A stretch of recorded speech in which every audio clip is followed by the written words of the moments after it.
7h52, l'heure de Carlier Libre, et Laurie est là pour annoncer le thème donc de la chronique de Guy Carlier dans un instant. Voilà, aujourd'hui 7 novembre, Guy a décidé de nous parler donc du 7 novembre, c'est pas très original, mais plus sérieusement, Guy a tenu surtout à rendre hommage à des personnalités qui ont marqué nos vies et qui nous ont quittés un 7 novembre. Bonjour Guy. Bonjour Guy. Oui, bonjour Laurie, bonjour Patrick, bonjour à tous. Et oui, le 7 novembre est un jour très spécial car il s'agit de la date anniversaire de la mort de Guy Degraine et de Bertrand Poirot-Delpech. Et là, je vous sens déçu. Vous allez me dire, oui, enfin franchement, on n'a pas été bouleversé non plus par ces décès.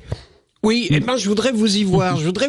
Vous écrire une chronique d'humour dans la situation actuelle. Parce que, croyez-moi, c'est pas facile de déconner alors que l'angoisse nous dévore les entrailles comme des chiens enragés, sans compter que le moindre mot est analysé, peut vous faire basculer dans le camp du mal et provoquer un lynchage médiatique, comme ce chroniqueur de France Inter, qui subit en ce moment une véritable curée pour une punchline, alors qu'en plus, le gars pensait juste faire plaisir à ses auditeurs, et que c'est lui prêter beaucoup d'honneur que de penser que sa vanne était une prise de position idéologique. Non, c'était juste une prise de position démagogique, c'était pas de l'humour, c'était du marketing. Bon, en tout cas, il y a débat autour de ça. Il y a débat autour de ça. Parce que c'est pas facile. Arrêtez de sortir des parapluies, Patrick. Oui, mais quand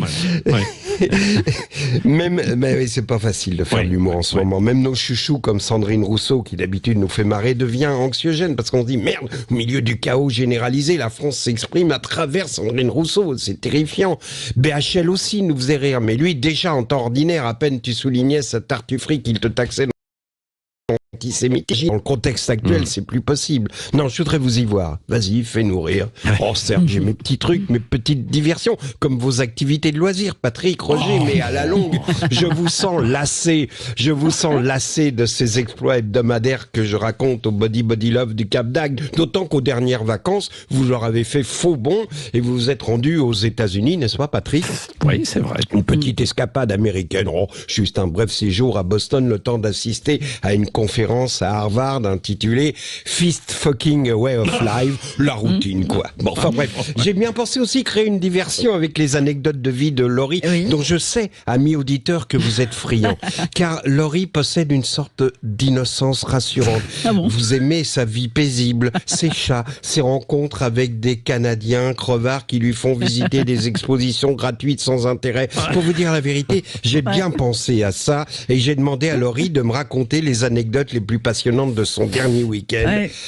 Je ne l'ai pas fait hier.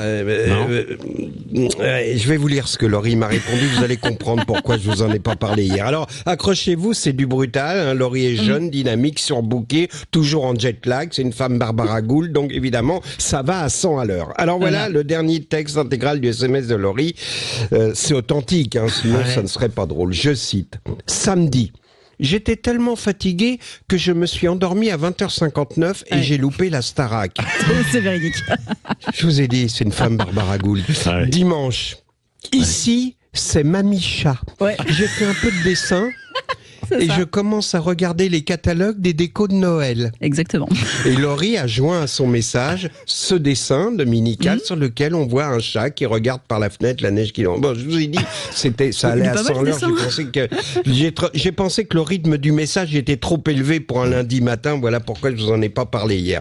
Un autre truc, évidemment, c'est d'aller voir sur Google ce qui s'est passé à la date du jour. Et effectivement, comme vous le disiez au début, Laurie, c'est un 7 novembre que nous ont quitté Bertrand Poirot-Delpech et Guy Degraine. Et là, il faut trouver des vannes, c'est pas évident. Poirot-Delpech, bon, c'est un nom étrange, Poirot, un nom de légume accolé à un nom de chanteur. Alors, il paraît que c'était un pseudonyme. Le gars s'appelait en réalité Carotte Sardou, mais comme il n'aimait ni les carottes ni Michel Sardou, il a préféré choisir un pseudonyme plus conforme à ses goûts gastronomiques et artistiques.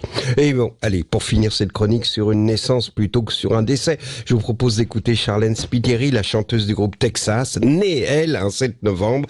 Elle ne veut pas d'amour, elle veut juste un ami, exactement le contraire de Laurie. Allez, bonne journée à tous.